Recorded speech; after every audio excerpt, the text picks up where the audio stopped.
அனைவருக்கும் வணக்கம். கன்னிராசிக்காரர்களுக்கு இந்த நாளை குறித்து வைத்துக் கொள்ளுங்கள். இந்த நாளுக்கு பிறகு உறுதியாகவே இவை நடந்தே தீரும் என்று சொல்லக்கூடிய வகையில் ஆகஸ்ட் 1ஆம் தேதிக்கு பிறகு எந்தெந்த நிகழ்வுகள் கன்னிராசிக்காரர்களுக்கு அதிரடியான மாற்றத்தை ஏற்படுத்தி கொடுக்க போகிறது என்பதை ஆராய்ந்து பார்க்கும் போது, விரயஸ்தானம் என்று சொல்லக்கூடிய 12ஆம் இடத்தில் வலம் வரக்கூடிய செவ்வாய் ஜென்மராசிக்குள் வருகிறார். வெற்றிக்கு உரித்தான 3 மற்றும் 8ஆம் இடத்தின் அதிபதியாக இருக்கிறாருங்க. தைரியாதிபதியும் அதே சமயம் அஷ்டமாதிபதியுமாக நிகழக்கூடிய செவ்வாய் பொதுவாக ஜென்மத்திற்குள் வருவது சற்று சாதகமற்ற அமைப்பாக நிச்சயமாக பார்க்கப்படுகிறது. ஏனென்றால் இந்த வேளையில் எதிர்பாராத சில சங்கடங்களை ஏற்படுத்துவதற்கான வாய்ப்பும் சந்தர்ப்பமும் நிச்சயமாக உண்டு என்பதை திட்டவட்டமாகவே உறுதிப்படுத்துகிறார் கன்னிராசிக்காரர்களுக்கு. ஏனென்றால் பொதுவாகவே கன்னிராசிக்கு செவ்வாய் வருவது கடலும் பற்றும் என்று சொல்லக்கூடிய வகையில் சில சங்கடங்களை அதிகமாக சந்திக்கக்கூடிய சந்தர்ப்பம் பல விஷயங்களில் உருவாகும். ஏனென்றால் அவர் இந்த வேளையில் ஜென்மத்திற்குள் வந்திருப்பதால் எதிர்பாராத சில தடுமாற்றங்களை சந்திப்பதற்கான சாத்தியக்கூறுகள்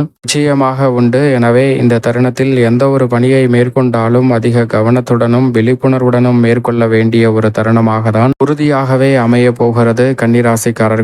எனவே நிச்சயமாக கன்னிராசிக்காரர்கள் ஆகஸ்ட் 1ஆம் தேதிக்கு பிறகு எந்த ஒரு பணியை மேற்கொண்டாலும் ஒரு முறைக்கு இருமுறை சிந்தித்து செயல்படுவது நல்லதாக அமையும். அது மட்டுமல்லாது எந்த ஒரு பொருளை எந்த ஒரு பணியை மேற்கொண்டாலும் எந்த ஒரு பொருளை வாங்கினாலும் எடுத்தோம் கவர்த்தோம் என்று முடிவெடுக்க வேண்டாம். ஏனென்றால் ஒரே கண்ணோட்டத்தோடு நீங்கள் பார்க்கும் போது அது சரியாக இருக்கலாம், ஆனால் பல்வேறு கோணங்களில் அது தவறாக அமைவதற்கான சாத்தியக்கூறுகளும் உண்டு. எனவே இந்த வேளையில் உணர்ச்சி வசப்பட்டு விரைவாக பணியை முடித்துவிட வேண்டும் என்ற எண்ணத்தோடு அதிவிரைவாக உத்வேகத்தோடு மேற்கொள்ள வேண்டாம். அதனால் சில சங்கடங்கள் வருவதற்கான சாத்தியக்கூறுகள் கன்னிராசிக்காரர்களுக்கு உண்டு. எனவே நிதானமும் பொறுமையும் மிகவும் முக்கியம்.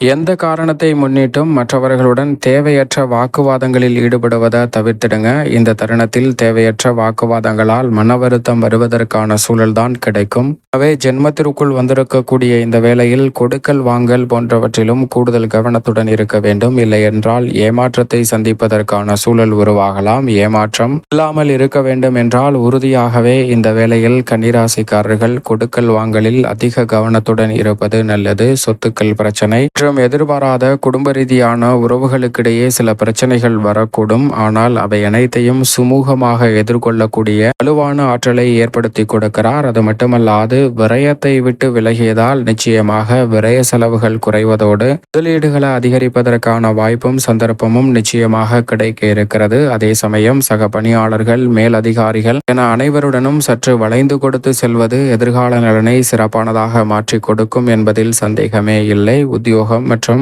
தொழில் ரீதியாக புதிய சிந்தனை வந்து போகும். அவற்றை செயல்படுத்த முயற்சி செய்தால் வெற்றி கிடைப்பதற்கான சாத்தியக்கூறுகள் தசாபுத்திகள் வலுவாக இருந்தால் உண்டு. இல்லை என்றால் பெரிய அளவில் வெற்றி கிடைக்காது. ஆனால் அதே சமயம் மிக சிறப்பான மனமகிழ்ச்சி கிடைக்கக்கூடிய வகையில் பல நல்ல மாற்றம் உண்டு. மேலும் இந்த தருணத்தை சாதகமாக மாற்றிக்கொள்ள உறுதியாக கன்னிராசிக்காரர்கள் வாரத்தில் செவ்வாய்க்கிழமை விரதம் இருந்து அருகாமையில் உள்ள முருகப்பெருமான் ஆலயம் சென்று தீபம் ஏற்றி வழிபாடு செய்யுங்கள். உங்களுடைய வாழ்வில் உறுதியாகவே சிறப்பான வாய்ப்புகள் நிச்சயமாக கிடைக்கும்.